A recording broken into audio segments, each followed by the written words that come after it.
আমি সৌম্যতা বসাক মনি বর্তমানে পড়াশোনার পাশাপাশি জুয়েলারি বিজনেস করছি। আমার পেজের নাম হচ্ছে রোদর্শী। আমার এবং আমার পেজ রোদর্শী থেকে নারী দিবসের অনেক অনেক শুভেচ্ছা সবাইকে। আমরা মেয়েরা সাধারণত সাজগোজ জুয়েলারি পরা এগুলো খুবই পছন্দ করি এবং আমি নিজেও খুব পছন্দ করি জুয়েলারি পরতে। তো ওইখান থেকে আমার শুরু করা নিজের পছন্দটাকেই এই জায়গায় নিয়ে আসা। 2021 থেকে জার্নি শুরু। যখন করোনা প্রায় চলে 2021-এ, তখনই আসলে যে কিছু একটা করতে হবে, কিছু একটা করার দরকার। কারণ ওই মুহূর্তে তো আসলে টিউশনি গুলো হয় না, কেউ ওরকম দেয় নাই, বা আমার বাসা থেকে কেউ অ্যালাউ করতো না যে ওই মুহূর্তে গিয়ে টিউশনি করাবো।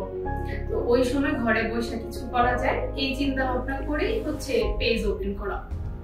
শুরু থেকে কাঠের জুয়েলারি নিয়ে আমি কাজ করতাম, যে বাসায় এনে পেইন্ট করে তারপর নিজের হাতে মেক করে তারপরে সেল করতাম।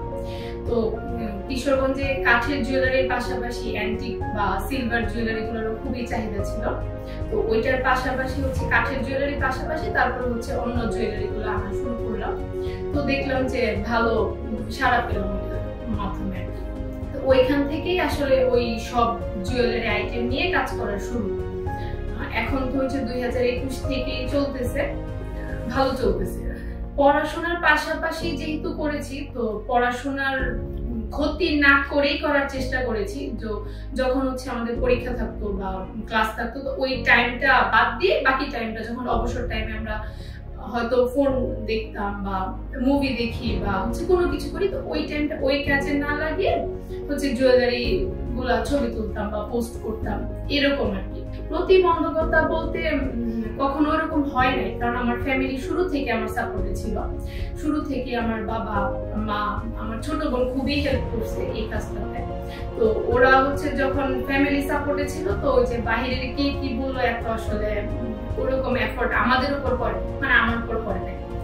তো ওইখান থেকে সাপোর্ট সবসময় ছিল। প্রতিবন্ধকতা আসলে আসে না এটা বললেও ভুল হবে। হয়তো 10 জন যখন আমরা 10 জন মানুষকে নিয়ে কাজ করি আমরা অনলাইন প্ল্যাটফর্মে, তখন একজন হলেও তো একটা নেগেটিভ কথা বলবি।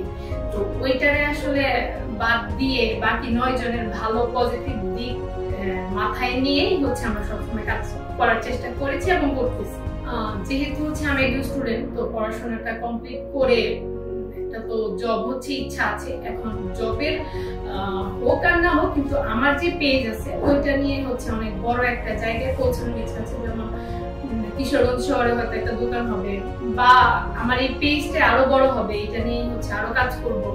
আমার সাথে আরো 2-1 জন উদ্যোক্তা হিসেবে কাজ করবে, আমি ওদের একটা কর্মসংস্থানের ব্যবস্থা করে দিতে পারবো, এটাই। এবং আমি আমার জায়গা থেকে বলবো যে যারা নারী হিসেবে যারা ভাবছেন যে কাজ করবেন, তো ওই ভাবনা চিন্তাটা একটু আগে এগিয়ে এসে কাজটা আসলে শুরু করা উচিত। শুরু করলেই আসলে শুরু হয়ে যাবে। তো আমরা চাইবো যে আরো নারী উদ্যোক্তা আমাদের এখান থেকে আসুক, আমরা আরো নারী উদ্যোক্তা পাই।